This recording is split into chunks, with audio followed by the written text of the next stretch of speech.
Hello friends, स्वागत है आपका अपने यूट्यूब चैनल इंजीनियरिंग स्टडी पर। यदि आप इलेक्ट्रिकल से रिलेटेड किसी इंडस्ट्री में वर्क करते हैं या इलेक्ट्रिकल इंजीनियरिंग के स्टूडेंट हैं, चाहे वो पॉलिटेक्निक के हों या बीटेक के हों, तो आज की हमारी ये वीडियो आपके लिए काफ़ी हेल्पफुल हो सकती है। यदि ये वीडियो आपको पसंद है तो इसे लाइक करें, अपने फ्रेंड्स के साथ इसको शेयर करें और हमारे चैनल को सब्सक्राइब करना ना भूलें। साथ ही नए वीडियोस के नोटिफिकेशंस के लिए बेल आइकन भी प्रेस करना ना भूलें। तो चलिए शुरू करते हैं आज की वीडियो। तो आज की हम वीडियो में कवर करने वाले हैं step up and step down transformer और साथ ही हम देखने वाले हैं Faraday's law of electromagnetic induction. जैसा हमने लास्ट वीडियो में देखा था कि ट्रांसफार्मर का वर्किंग प्रिंसिपल क्या होता है, Faraday's law of electromagnetic induction. तो चलिए एक एक करके इसको कवर करते हैं। सबसे पहले देखते हैं step up and step down transformer.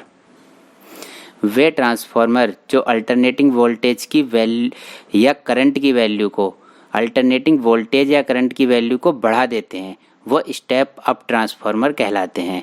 मतलब बढ़ा देने का मतलब स्टेप अप। लास्ट वीडियो में हमने देखा था, ये फिगर भी हमने समझा था, तो लास्ट वाली वीडियो का लिंक भी मैं इस वीडियो के डिस्क्रिप्शन में दे दूंगा।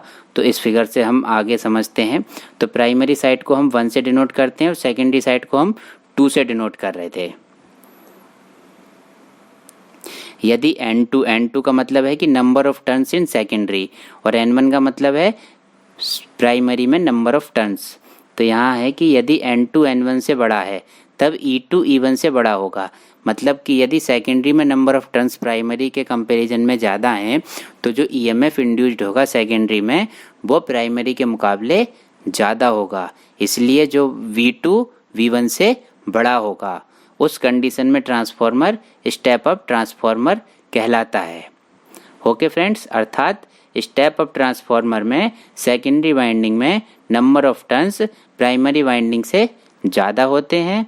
और दूसरी बात क्या होती है कि स्टेप अप ट्रांसफार्मर में सेकेंडरी वोल्टेज प्राइमरी वोल्टेज से ज़्यादा होता है। तो स्टेप अप ट्रांसफार्मर में आपको दो ही बातें ध्यान रखनी है कि एक तो सेकेंडरी वोल्टेज प्राइमरी वोल्टेज से ज़्यादा है, दूसरा सेकेंडरी में नंबर ऑफ टर्न्स प्राइमरी से ज़्यादा हैं। अब हम चलते हैं स्टेप डाउन ट्रांसफार्मर की ओर। जैसा स्टेप अप वैल्यू को बढ़ा रहे थे स्टेप अप ट्रांसफार्मर, तो स्टेप डाउन ट्रांसफार्मर्स वो होते हैं जो अल्टरनेटिंग वोल्टेज या करंट की वैल्यू को घटा देते हैं, यानी कि कम कर देते हैं। तो अब क्या होगा, अभी सेकेंडरी साइड वोल्टेज ज़्यादा हो रहा था, अब सेकेंडरी साइड वोल्टेज कम हो जाएगा। आइए इन फिगर्स की मदद से हम समझते हैं। ये फिगर हम दोबारा लेकर आए हैं आपके लिए। देखो इसमें क्या था, अभी N2 N1 से बड़ा था लास्ट साइड। जब हम स्टेप अप ट्रांसफार्मर देख रहे थे तो N2 N1 से बड़ा था, लेकिन स्टेप डाउन में क्या होता है, N2 N1 से छोटा होता है। मतलब कि secondary side number of turns कम रखे जाते हैं प्राइमरी साइड के कंपैरिजन में। तो उससे क्या होता है कि E2 E1 से छोटा हो जाता है। E2 का मतलब जो सेकेंडरी साइड ईएमएफ इंड्यूस्ड हो रहा है वो प्राइमरी साइड ईएमएफ इंड्यूस्ड जो हो रहा है उससे कम होता है। इससे क्या होता है, जो V2 होता है वो V1 से छोटा हो जाता है। मतलब सेकेंडरी साइड जो वोल्टेज होता है वो प्राइमरी साइड वोल्टेज से कम हो जाता है। तब ट्रांसफार्मर स्टेप डाउन ट्रांसफार्मर कहलाता है। तो उस कंडीशन में ट्रांसफार्मर को हम स्टेप डाउन ट्रांसफार्मर कहते हैं। तो स्टेप डाउन ट्रांसफार्मर में क्या होता है, स्टेप डाउन ट्रांसफार्मर में सेकेंडरी वाइंडिंग में number of turns primary winding से कम होते हैं। तो स्टेप डाउन ट्रांसफार्मर में क्या होता है, सेकेंडरी वाइंडिंग में जो नंबर ऑफ टर्न्स होते हैं वो प्राइमरी वाइंडिंग से कम होते हैं। दूसरा, स्टेप डाउन ट्रांसफार्मर में सेकेंडरी वोल्टेज प्राइमरी वोल्टेज से कम होता है। तो यही दो बातें हैं जो आपको याद रखने योग्य हैं स्टेप डाउन ट्रांसफार्मर में और स्टेप अप ट्रांसफार्मर में। ठीक है फ्रेंड्स, तो उम्मीद है कि आपको स्टेप अप और स्टेप डाउन ट्रांसफार्मर समझ में आया होगा। तो अगर आपको नहीं समझ में आया तो एक बार ट्रांसफार्मर के बारे में पढ़ लें। इससे पिछली वीडियो का मैं लिंक जो है इसके डिस्क्रिप्शन में आपको प्रोवाइड कर दूंगा। आइए चलते हैं आगे अपनी वीडियो में। अब हम पढ़ते हैं फैराडेज के लॉ। तो फैराडेज ने 2 लॉ दिए थे। सबसे पहला था फैराडे का फर्स्ट लॉ। तो हम देखते हैं फैराडे का फर्स्ट लॉ क्या होता है। तो फैराडे का फर्स्ट लॉ ये होता है, जब कोई कंडक्टर अल्टरनेटिंग या रोटेटिंग मैग्नेटिक फील्ड में रखा जाता है तो इसमें ईएमएफ इंड्यूस्ड हो जाता है।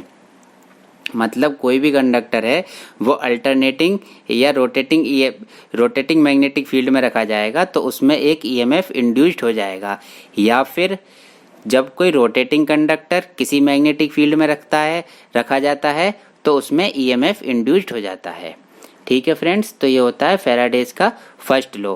इसको हम ऐसे भी लिखते हैं, आपने पढ़ा भी होगा, अपनी इंजीनियरिंग में पढ़ा होगा या फिर हाई स्कूल इंटर में भी हम पढ़ते हैं फैराडेज के फर्स्ट लॉ और सेकंड लॉ को, कि जब कोई कंडक्टर मैग्नेटिक फील्ड को कट करता है तो उसमें ईएमएफ इंड्यूस्ड हो जाता है। और ये ईएमएफ तब तक इंड्यूस्ड होता है जब तक कि वो कंडक्टर उस मैग्नेटिक फील्ड को कट करता रहता है।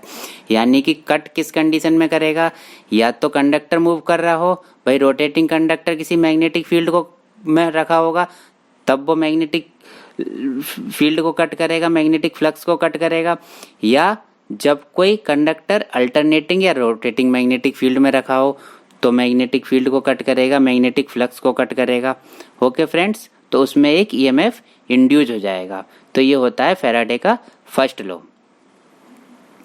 अब हम चलते हैं फैराडे के सेकंड लॉ की तरफ।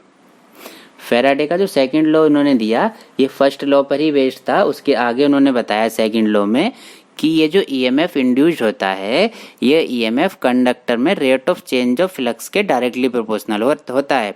मतलब कि कंडक्टर में rate of change of flux कितनी तेजी से हो रहा है उसके डायरेक्टली प्रोपोर्शनल होता है। इसको हम ऐसे समझ सकते हैं, rate of change of flux का मतलब होता है कंडक्टर कितनी तेजी से मैग्नेटिक फील्ड को कट कर रहा है।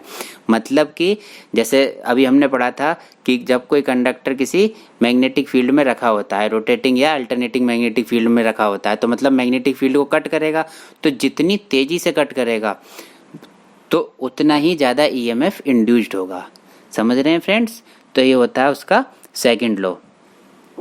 और जो इसकी वैल्यू होती है वो होती है E बराबर minus N D phi by D T. ये जो ईएमएफ हो रहा है कंडक्टर में इंड्यूस्ड हो रहा है इसकी वैल्यू होती है minus N D phi by D T. तो इससे हम ये समझ सकते हैं, प्राइमरी और सेकेंडरी साइड अब ईएमएफ हम ले लेंगे। तो प्राइमरी साइड हम ईएमएफ को किससे डिनोट करते थे? E1 से। प्राइमरी साइड क्योंकि सारी वैल्यूज 1 से डिनोट होती हैं और सेकेंडरी साइड सारी वैल्यूज 2 से डिनोट होती हैं। तो E1 हमने ले लिया, E1 बराबर, अब प्राइमरी साइड तो n की जगह क्या हो जाएगा? N1 D phi by D T. तो E1 बराबर minus N1 D phi by D T और E2 बराबर minus N2 D phi by D T. यदि हम इक्वेशन 1 को इक्वेशन 2 से डिवाइड करेंगे तो E1 बाई E2 क्या मिल जाएगा यहाँ से? N1 by N2। तो ये जो इक्वेशन है आगे आपकी ट्रांसफार्मर में काफ़ी हेल्प करने वाली हैं। जब ईएमएफ इक्वेशन वगैरह जब हम पढ़ेंगे तो उस समय ये इक्वेशंस आपकी हेल्प करेंगी। उम्मीद है कि ये वीडियो आपको पसंद आया होगा। अगर ये वीडियो आपको पसंद आया हो तो इस वीडियो को लाइक करें, अपने फ्रेंड्स के साथ शेयर करें और चैनल को सब्सक्राइब करना ना भूलें। फ्रेंड्स, इलेक्ट्रिकल की बाकी वीडियोज़ भी आपको इसी तरह से मिलती रहेंगी। बस आपका सपोर्ट चाहिए, क्योंकि आप लोग जितना लाइक करते हैं हमें उतना ही सपोर्ट मिलता है, जितना शेयर करते हैं उतना ही सपोर्ट मिलता है। Thanks for watching.